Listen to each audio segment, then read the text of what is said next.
In today's tutorial, we are going to make a Jim Goldberg response. Okay, to do so, you can see on the screen that I have already done my example for you. I'm going to demonstrate how I have made this. Okay, so to do this, you need Photoshop open. Please be patient when opening it up. Sometimes it takes a couple of moments. That's because it's a very big program. Okay, so don't keep clicking on the icon. Go up to the top here when you've opened it, and then click File, and this will be to open up the two images that you're going to need for today's tutorial.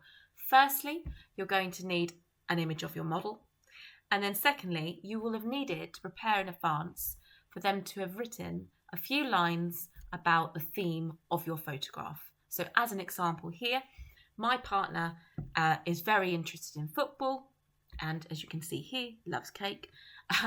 So a lot of what he wrote, or not much of what he wrote, was based on football. Okay, so make sure as well when you're taking your photograph initially that you are not including anything in the scene that is not relevant.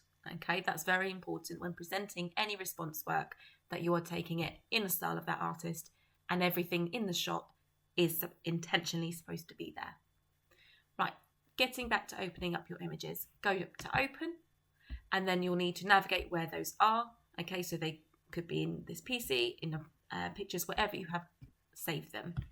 So I'm going to open up my two images. So I've got this image and this image. To hold them both, to open them both, I need to hold down the Shift key. Okay, and then you'll see here they're both in that file name section. Click Open, and there you go. First thing we're going to do here is we're going to set up our image properly. So you can see here this image, deliberately taken, okay, does not look like this one, okay, because I have included a lot of things in the scene which actually I'm not sure I want to include anymore. To do this, quite simply, I'm going to crop it using the crop tool over here. Very simply, just drag the corners where you would like to drag your image to, okay, and just take anything out that is completely irrelevant and is not going to add anything to your image, okay. Click the tick button at the top, or you can press enter on your keyboard, whichever you prefer. At this point, I can either go to adjustments and then start to play around with the brightness and the contrast. But for today's lesson, I'm going to focus on literally just adding the text to show you how to do that skill. Okay, so we're going to go on to that now. You can see here when I've taken a photograph of the text, okay, it has loaded up onto the system the wrong way around. So to do that, I need to go to Edit, Image, and then I need to go to Image Rotation, and then I need to go counterclockwise, and this will just flip your image round for you. I also need to crop this image because I've got some things here that I don't want to include.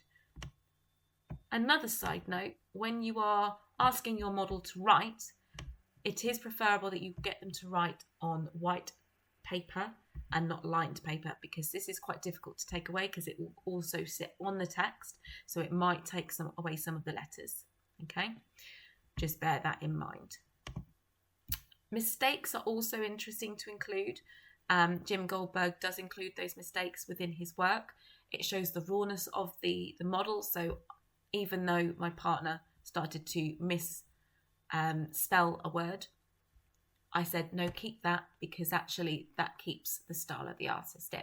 Okay, right. The next thing we're going to do is we are going to delete the background. Okay, now before we do that, really important that you unlock your background. So go down to your background, click the lock button, and it will become a layer 0, which is unlocked. Next thing we're going to do is we're going to use the magic wand tool to select the areas we want to delete. So I'm just going to click within this line here. You can see it started to be highlighted. And then what I need to do here is go to select and click on similar. And what this means is it will select anything that it thinks looks the same. It's very clever. And then you can press delete. It's as simple as that. If you go and press Control D, that will deselect. It's much quicker than going up to the select menu. You can see what you're left with. Now here again, obviously I'm left with these lines. I can click on the part of that again, select, similar, delete, Control D. I can now see what I'm left with. Okay, now what I'm going to do now is I am going to select the text, to make sure I've definitely selected the text, I'm going to zoom in.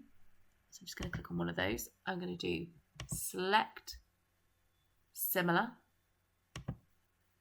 Okay. And what I would like to do here is I want to expand my text. Okay. So to do that, I'm going to go down to modify and then expand it. Okay. And I'm going to do that by about 5 pixels and click OK. And you can see here it's got a little bit bigger, which will make it much more visible on the photograph. This is enough. Now I can press Ctrl D to deselect.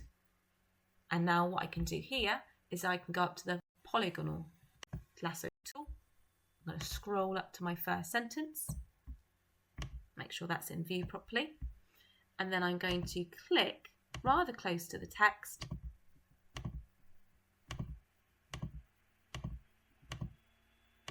Try and be as quick as I can with this bit, but do also be careful so that you don't miss anything or go over something. I think I'm going to include those together.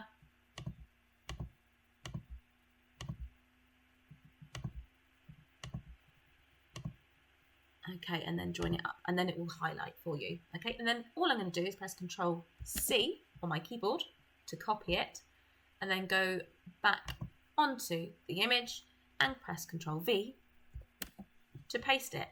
Another way of doing that would be going up here to edit and pressing paste or copy. Okay, and the shortcut keys are listed on the right hand side of the drop down menu for you. Okay, so that is as simple as that.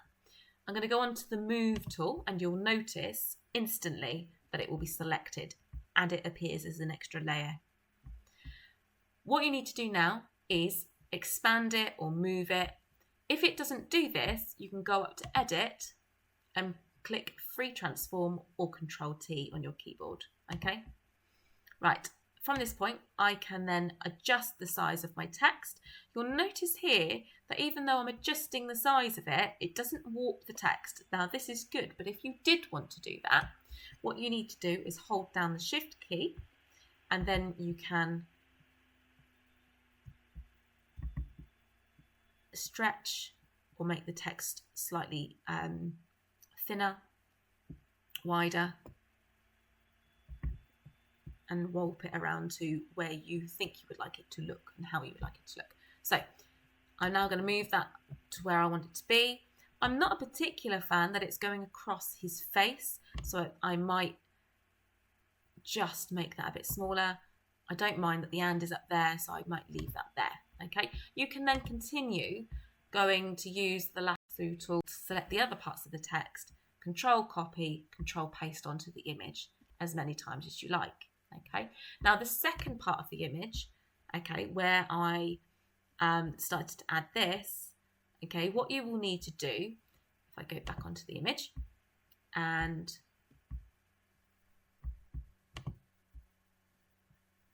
click on the paintbrush tool, that will deselect that for me.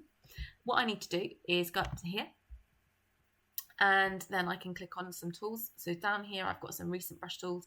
I'm going to click on this one because I quite like that one. It's a very simple one. And then I can also increase the size of it and the hardness. Okay, I don't want it quite hard, I want it quite soft, okay, because I want it to be quite feathered.